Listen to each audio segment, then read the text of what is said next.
సర్కారు వాళ్ళు మంచి సన్నబియ్యం సక్కగా లేవు, ఆ సన్నబియ్యం సప్పగా ఉంటున్నాయి, ఆ సన్నబియ్యంతో వండితే బువ్వ సక్కగా అయితే లేదు అనుకుంటా ప్రతిపక్ష వాళ్ళు గాయ చేస్తున్నారు కదా.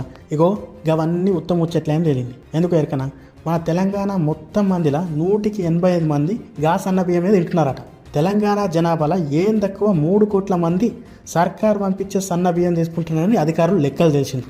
రేషన్ దుకాణాలలో సన్నబియ్యం పంపిణీ ఎట్లా నడుస్తుంది, ఆ బియ్యం తీసుకునే వాళ్ళు ఎంతమంది ఉన్నారు, వాళ్ళు ఏమనుకుంటున్నారు, ఏమన్నా తక్లీఫ్లు ఉన్నాయా అని మన సర్కారు వాళ్ళు నడుచుకుంటే పథకం జోరుదారు నడుస్తుంది, మున్పటి కంటే ఇంకింతమంది ఎక్కువనే వచ్చి తీసుకుపోతున్నారని చెప్తున్నారు.